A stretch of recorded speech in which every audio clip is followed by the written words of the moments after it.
My sermon is on the SHEMA. It is by me, of course. So usually sermons start with some form of personal experience or testimony, so I will say that.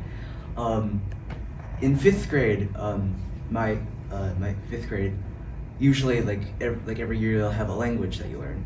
In fifth grade, strangely enough for me, it was Latin. So my Latin teacher, he kept driving this into our heads that one of the key things, importance of learning Latin, because almost no one speaks Latin currently, is just to understand etymology. So etymology, it seems complicated, but just the literal definition is, I think this should be, is just the study of the origin of words, so where words come from.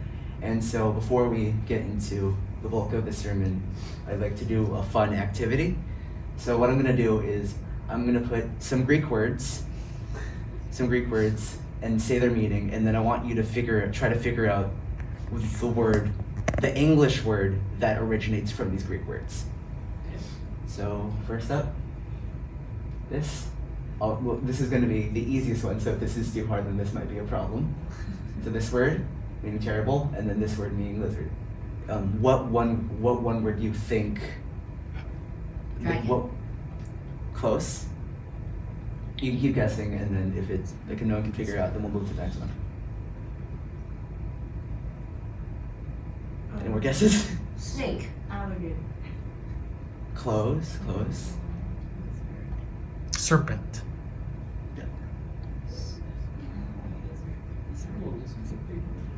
Okay. Dinosaur. Dinosaur. Yes. Yes. Okay. He says we don't get it. These words are gonna get harder and harder. These words are gonna get harder and harder, and I was hoping this would be pretty quick. That was hard. There's only 3 words, so we'll get through this. Next one. Also, before we go, this word, I didn't actually say what the Greek word sounded like because it'd give it away easily. This is Deinos, and this is Soros. Becoming dinosaur. Ballet. Tiptoe. I will give you, this is a noun. It's a noun. It's a noun. Upright. Toe. It's a noun. It's like a profession. I'll give you another. It's like a profession. It's not kind of a profession, but it's Podiatry. close. It's not, okay. Profession was the wrong one, but this is probably the hardest one. This is acrobat. Huh. This word being acri, and then this being vino. Oh. The next one. This is gonna be, in my opinion, the hardest one. Milky. Oh, just one word? Yes. This word. Owl. Close. It makes sense once you know what the word is, but by itself, it's very hard to figure out. White? Close. The Greek word is pronounced galaxios, and it's actually galaxy. Oh. Milky Way. Oh, The Milky Way galaxy. The word is based on. It's originally off of that. Totally. Sienna and Rena coming back. Hello. Yes, we did. So I'll just quickly summarize what we just did. I was talking about etymology, and then we did a game of sorts where I would give them Greek words, say their meaning, and then they'd have to try to figure out the English word that was originated from these Greek words. And so the reason I've said this is with just these words, it's very hard to figure out the English word because their meaning is interpreted differently, and many of their meanings are lost. So when we look at these original words, there's a lot more meaning or stuff that we can get behind it, which leads me to the key verse that I'm going to be using for this sermon, which is Deuteronomy 6:4-5. Hear, O Israel, the Lord our God, the Lord is one. Love the Lord your God with all your heart and with all your soul and with all your strength. This was a prayer that in ancient Israel they would use. It's called the SHEMA. And notice how I have highlighted 6 words. Hear, Lord, love, heart, soul, and strength. and I will be going through each of these 6 words, going through the original Hebrew word, or like in the original Hebrew text, and showing like extrapolating the extra meaning you can get from those words. So first off, we'll start with the namesake of this prayer, Shema. Here, Hear, O Israel, is the word here is translated to Shema, and like hear itself, like we all know what hearing is. We all have ears. We can all we know what we can all hear. This is very hard. So if we look at Proverbs 12:20, ears that hear and eyes that see, the Lord has made them both. Every time the word is highlighted, it will be replacing here. So this is just a simple example of Shema, like actually being what we think it would be. But the word hear, or the word Shema in Hebrew, actually has a much deeper meaning than just like listening with our ears. We can see this in Genesis 29 verse 33. This is when Rachel gave birth to one of her children. Said, she conceived me again, and when she gave birth to a son, she said, because the Lord heard that I am not loved, he gave me this one too. He named him Simeon. Now, Simeon in Hebrew is the word Shimon, which is originated from Shema, which is basically saying that God has heard him. So Shema is not only like a word for the word hear, but is also like to draw attention to, or to listen. Because like even in like English, it's like there's some difference between the word hear and the word listen.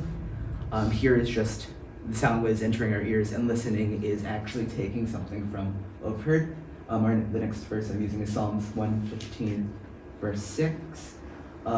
They have ears, but they do not hear, which is again extrapolating what I said prior, that hearing is that this word is not just hearing, but is also listening and obeying. I need to scroll through minutes.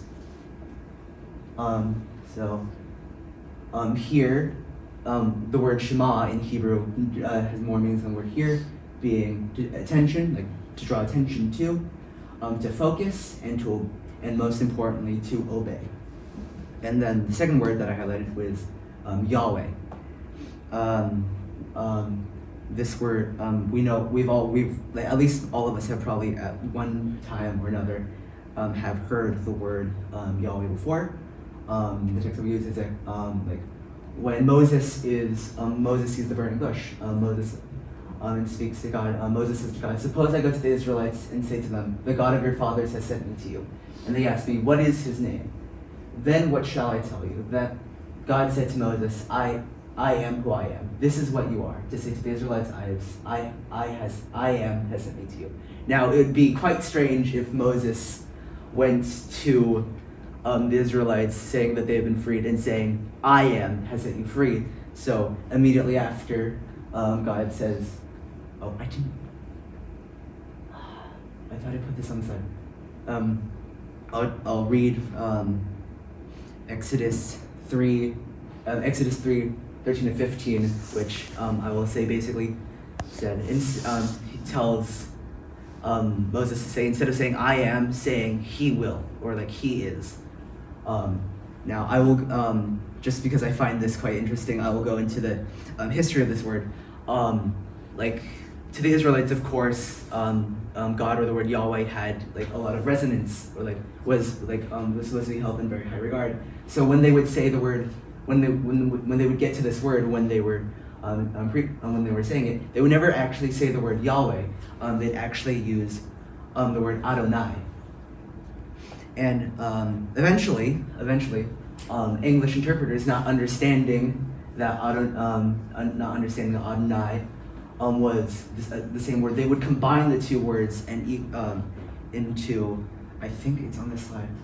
Okay. Exodus 3:15. I'll just restate it again. God also said to Moses, say to the Israelites, the Lord, the God of your fathers, the God of Abraham, the God of Isaac, and the God of Jacob has sent me to you.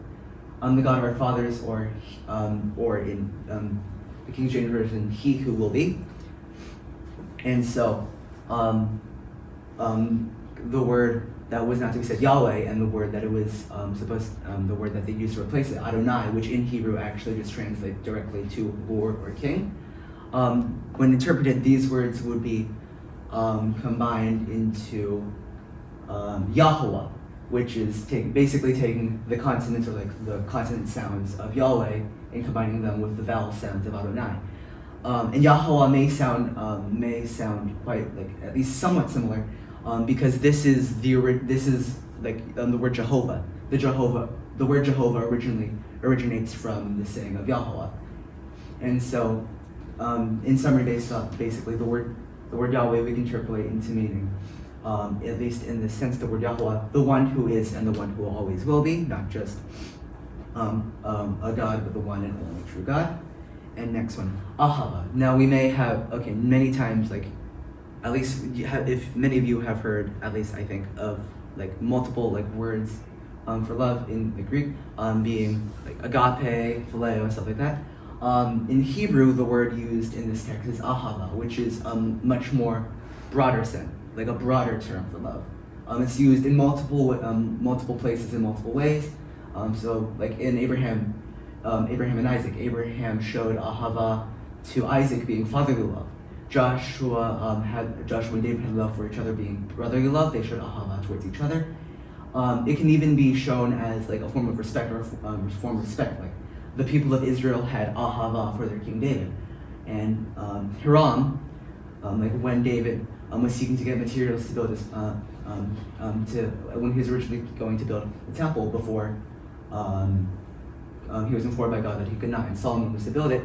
Hiram, the king of Tyre, when providing him with materials, said that he had ahava with David, which was basically him showing loyalty. So ahava is a very broad term for love that can be applicable to every situation, which when God is commanding us to show ahava is quite fitting, because to different people you can show ahava in many different ways.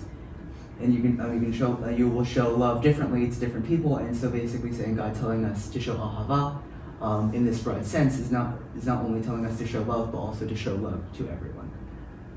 Deuteronomy 4:37, because he loved your ancestors and chose their descendants after them, he brought you out of Egypt by his presence and his great strength. So to God, ahava or love is not just an act, not just a word, but is also an action. He is love, and so he shows love. So ahava, it's like meaning in this text is a broad word for God's love for us, and love we are to show to everyone, which is shown by ahava being a broad term. The next word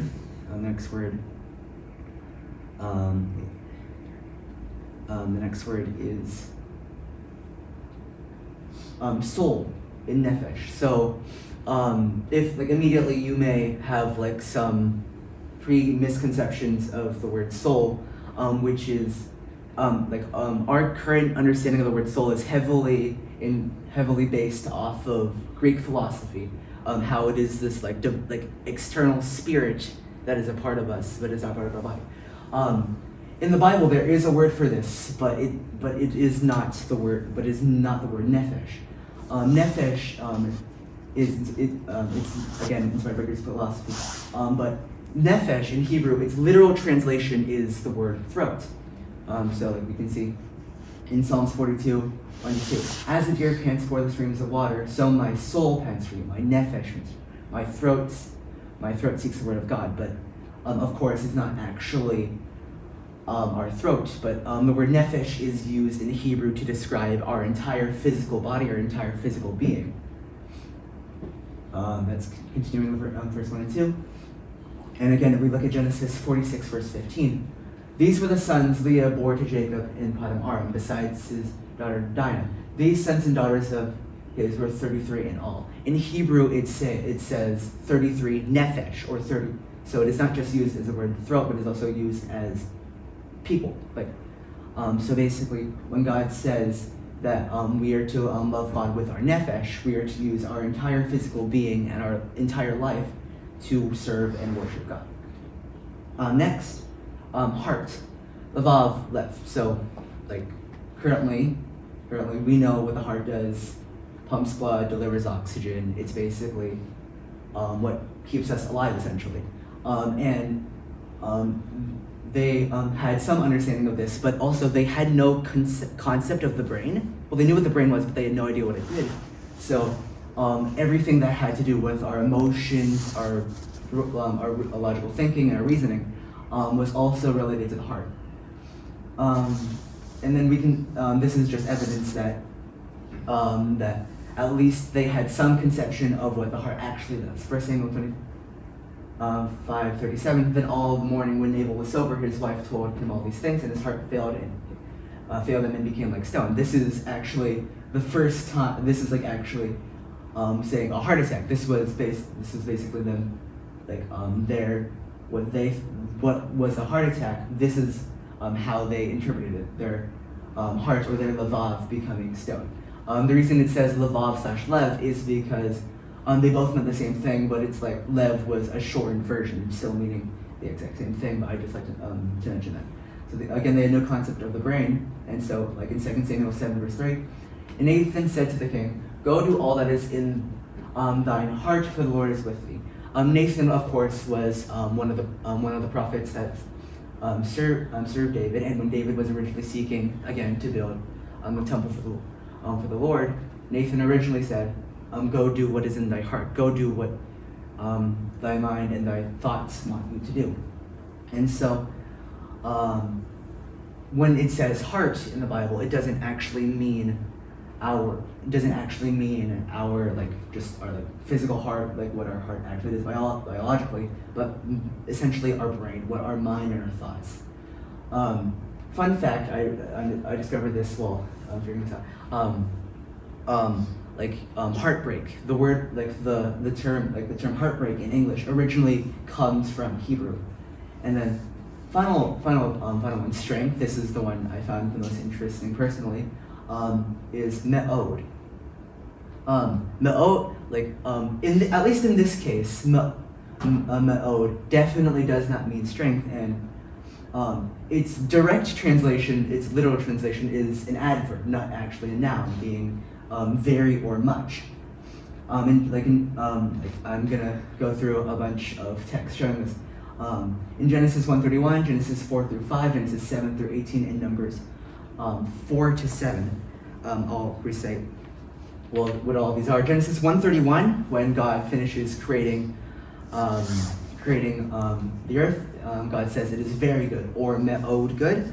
Genesis 4 verse 5, when Cain kills Abel, it is said that Cain is me'od angry. Genesis 7:18, during the flood, the waters were me'od powerful, or very powerful.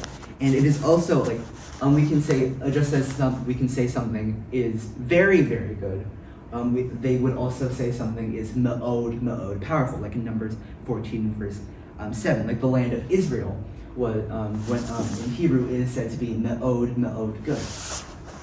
And so, of course, with all of you, if we directly translate it, with all of your much or with all of your very, that doesn't sound right, but what it actually means is with all of your effort, with all your effort, putting your entire self towards God. So if we look back to Deuteronomy 6:4-5, I've replaced all the English words with their Hebrew translations. Shema, O Israel, Yahweh our God, the Lord is one. Ahava, the Lord your God, with all your lavav, and with all your nefesh, and with all your me'od. So listen and obey, O Israel, to the Lord who always is and who always will be. We are to love or use our entire mind to serve God with all our levav, with our thoughts, our nefesh, our physical being, and finally with all of our me'od, with all our effort. Thank you. I'm done.